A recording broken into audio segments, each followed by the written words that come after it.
we cannot be taken advantage of any longer. Today on the Morning Edition, bracing for what could be another wild ride on Wall Street.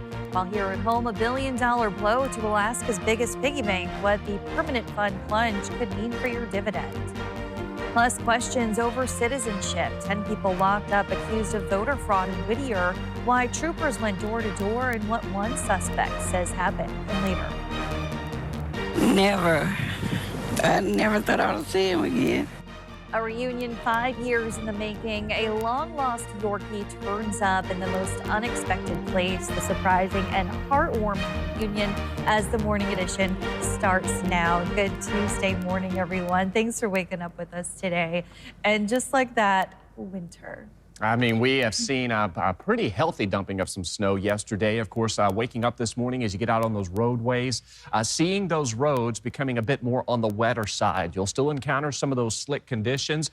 We've seen several inches of accumulation. Some of the highest amounts that we have seen occurred out towards Whittier, Portage Valley, and of course, as you head out towards Alyeska, where we did see upwards of 10 inches of snowfall out towards Alyeska. Across the Anchorage Bowl, we've seen roughly about 2 to 5 inches of that snow accumulation. 26 degrees is where we're currently sitting at, with winds out of the north at 10 miles per hour. Another day with some light snow to be expected across the region. Of course, when we're putting this in motion, you can see that snow showers has been with us through the overnight hours. That's pushing off towards the west. But as far as what we are expected to see throughout the remainder of today, that system that did bring us the snow through the overnight hours continues to pull off towards the west, but we are seeing additional moisture through Prince William Sound that's going to ride in over the Chugach Range, the Kenai Mountains, and that will bring some additional light accumulation into the afternoon and evening hours. And like we did see yesterday, some areas of South Central will see that transition to some wintry mix, which will eat into that potential for how much snow we'll see. But we'll hold on to this daily chance for seeing some snow in the forecast across a large portion of South Central through the next couple of days, looking likely that we will begin to see some drier conditions as we welcome in your Thursday. For that drive time index this morning, certainly encounter any significant issues. You'll still want to watch out for some of those slick conditions with some light snow still falling this morning. Those temperatures currently sitting in the mid to upper 20s, so a cooler morning with us. We are going to see those on and off snow showers remaining with us today and into your Wednesday, and then gradually tapering off through Thursday. And of course, still seeing those areas of wintry mix. I'll have more on that and how much snow we've seen across parts of South Central in that 7-day for you coming up. But it's the only chance we're going to have to reset the table on trade. And when we do, we're going to come out unbelievably well. They are intentionally inflicting pain on the American people. It definitely makes us think twice before we buy something. We have to be a lot more careful. Fears of a recession are now front and center after another volatile day on Wall Street. President Donald Trump remains steadfast on his plan to raise taxes on nearly every product imported into the U.S. In this morning's top story, growing fallout to President Trump's sweeping tariffs that have sent U.S. and world stocks tumbling.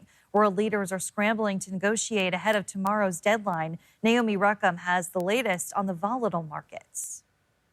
The global trade war is intensifying, with nations desperate for a resolution before Wednesday, when widespread tariffs are set to take effect for dozens of countries. We've been ripped off and taken advantage of by many countries over the years. President Donald Trump announced Monday that the U.S. will apply an additional 50% tariff on imports from China if that country moves forward with its plan to impose a retaliatory 34% fee on American products. Several world leaders are ready to come to the table with offers, including Israeli Prime Minister Benjamin Netanyahu. Israel faces a 17% tax. The European Union will end tariffs on U.S. cars and industrial goods if the U.S. returns the favor. Still, global markets posted their third day of losses Monday amid looming fears of a recession.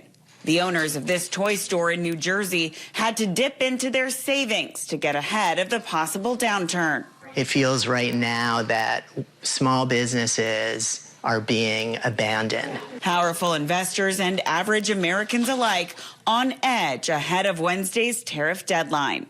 Naomi Ruckham, CBS News.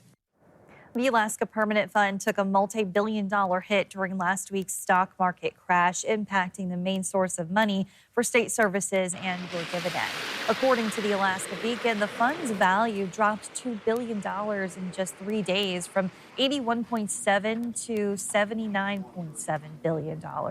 While the S&P 500 fell more than 10%, the Permanent Fund slipped about 2.7%, thanks to a diversified mix of investments.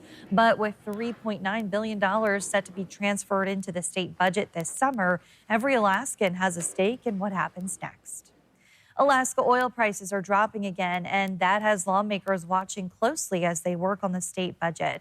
The state relies on oil for more than a third of its budget. As of Friday, North Slope crude was at $68.47 a barrel, and it's already fallen below that. The price hit a 52-week high last April, around $89, but has dipped into the low $60 range several times since 2021.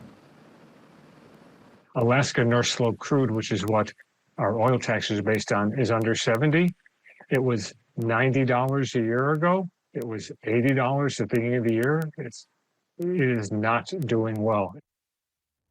The latest revenue forecast from the State Department of Revenue is based on oil selling at $74.48 per barrel this year and $68 even for fiscal year 2026. But with prices falling, the state is already facing a deficit of more than $1.6 billion for the next fiscal year. But how will this all affect you and your retirement?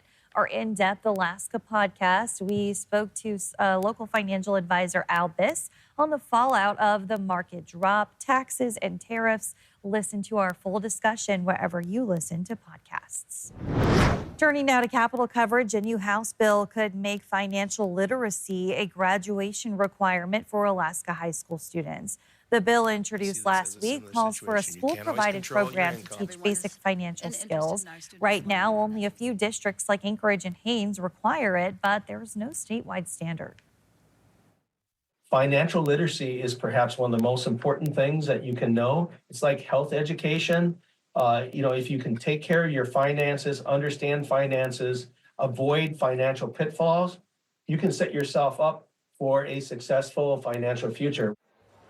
The National Endowment for Financial Education says every state requires a financial literacy course except Alaska, Wyoming, and D.C.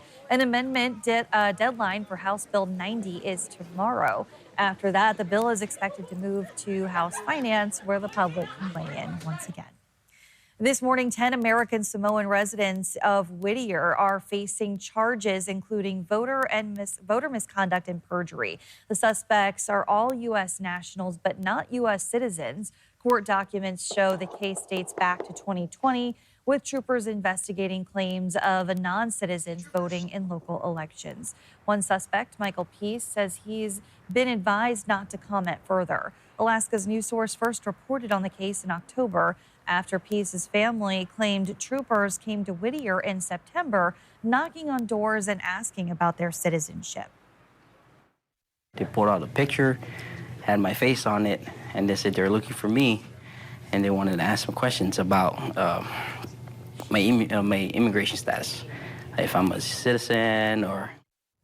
Troopers told Alaska's news source their questions were only about voting in local and state elections. All 10 suspects are due in court May 2nd. We'll keep tracking this case as it moves forward. A new USDA memo could mean more timber activity in Alaska. The agency has designated more than 112 million acres of national forest as emergency areas due to fire risk, insects, and disease, including parts of the Tongass and Chugach. That could mean increased timber harvests, with the Forest Service planning to boost timber output nationwide by 25% over the next few years. Anchorage Hillside residents may notice the sound of chainsaws this spring.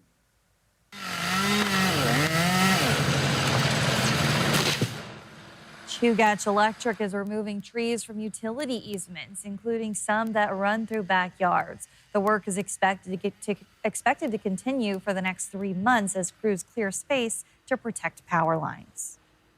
And actually, by code, that's our obligation, is to keep our easements clear. So we're really hoping that folks are going to understand the need to keep the easements clear of vegetation, and so we can provide reliable service, but also because of the fire danger this summer, we want to make sure we have as many trees out of the way as we can. The tree clearing will affect 6 community council areas across the hillside. A public meeting is set for tonight at Gateway Hall at the Alaska Zoo to go over the plans.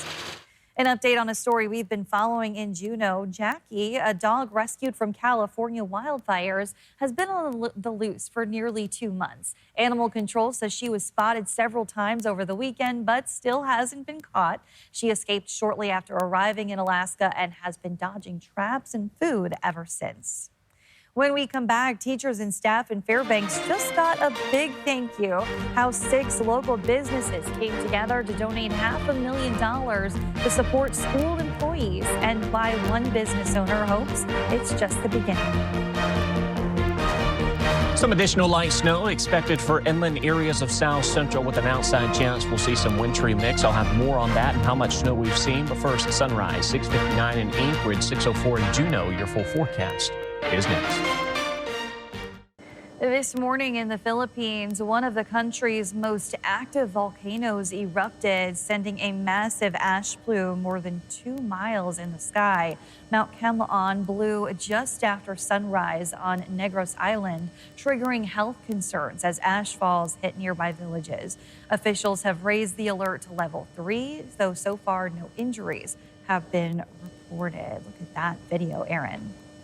Wow. And yeah, we continue to track Mount Spur. Coming up later in the show, we'll give you a hypothetical situation of what would occur with that ash should it erupt later today. As far as what we are seeing across South Central, that snow continues. Now, our latest measurable snow for the springtime season here in Anchorage is on May 22nd. That occurred back in 1964. Our earliest last snow ever recorded was back in 1978 when we recorded our last snow on March 17th. And we're going to continue to see some of this snow linger today and into tomorrow. We may even see some pockets of some of that light snow into Thursday, but most of this precip should come to an end for inland areas as we welcome in your Wednesday. We've seen upwards of about 5 to 5.5 inches of snowfall out towards Upper DeArmond as you head towards parts of Potter Valley, nearly 4 inches. The hillside, Russian Jack out towards Sterling along the Kenai, anywhere from about 2 to 3 inches of snowfall has occurred as we welcomed in your Monday. And we're still holding on to this active weather through the Gulf Coast region.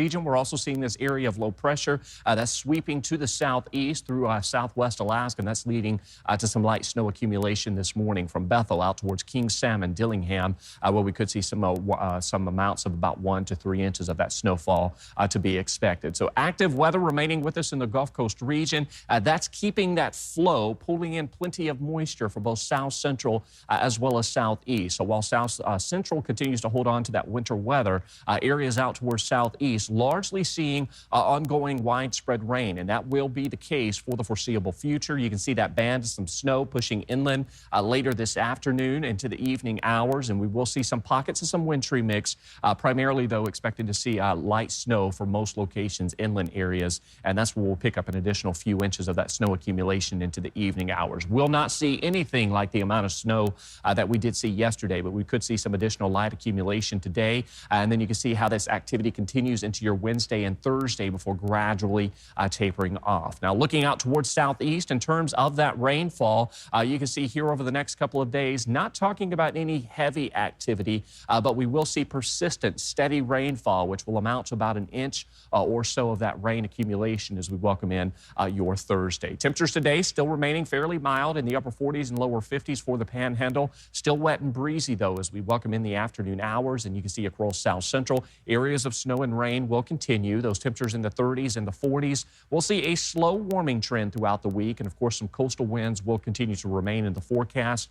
Cordova seeing those winds up to 25 miles per hour. Golcana, you can see temperature of 40 degrees. Climbing into the upper 30s and the lower 40s through the valley, we'll see a better opportunity for a wintry mix into the valley, while Anchorage out towards Girdwood largely expecting to hold on to that potential for some light snow with temperatures in the mid to upper 30s later this afternoon. So that active weather stays with us. Another round of some wintry mix, if not some snow showers into your Wednesday with an additional accumulation. There's those temperatures climbing into the 40s. Should be a bit on the drier side Thursday and Friday, and then temperatures rapidly warm into the mid-40s to the weekend and next week, meaning showers make a return.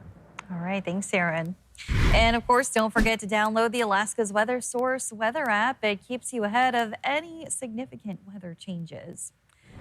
Covering the interior, more than 1,700 school employees in Fairbanks are feeling the love this week. 6 local businesses teamed up to donate $500,000 in gift cards and services to school staff. Fairbanks Nissan owner Les Nichols says supporting educators means supporting the students they serve. Most people get into working for the education system because they want to help kids, and that's a really tough mission to achieve effectively when we have really stuffed classes and they're hurting for materials, and they're in a tough spot.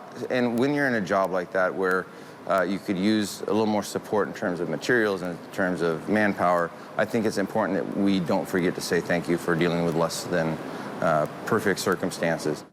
Nichols hopes to grow the effort next year with support from the Fairbanks Chamber of Commerce, along with his businesses. 4 others joined in: Borealis Med Spa, DW Grill, Sunrise Bagel, and Fairbanks Hearing and Balance. 4 Alaskan firefighters were honored for heroic actions while off duty. At a special ceremony Monday, AFD recognized them for using the Pulse Point app to respond to nearby cardiac emergencies. They jumped into action, performed CPR before on-duty crews arrived, and ultimately saved lives. You don't have to be an off-duty firefighter to receive a cardiac arrest alert on your Pulse Point app in your phone. Pulse Point's a free app that anybody can download that shows you all the calls that the fire department is responding to. But most importantly, it will notify you if someone in your vicinity needs CPR. Experts say early CPR can double or even triple the chances of surviving cardiac arrest, often making the difference between life and death while help is on the way. We need more produce to meet the needs of the patients who are needing it. And the grocers give us what they can, but we need to have more local growers so that we can meet the needs of the people who are improving their health by eating fresh food. The Fairbanks Community Food Bank is turning food waste into a fresh opportunity. A new biodigester will turn unservable donations into compost for local growers, hoping to boost produce supplies and cut waste. The food bank says it needs 2 tons of fresh produce daily, but donations are falling short. The biodigester is expected to be working this week. You've been listening to the Alaska's News Source podcast. Subscribe to have the latest episodes delivered to your library automatically.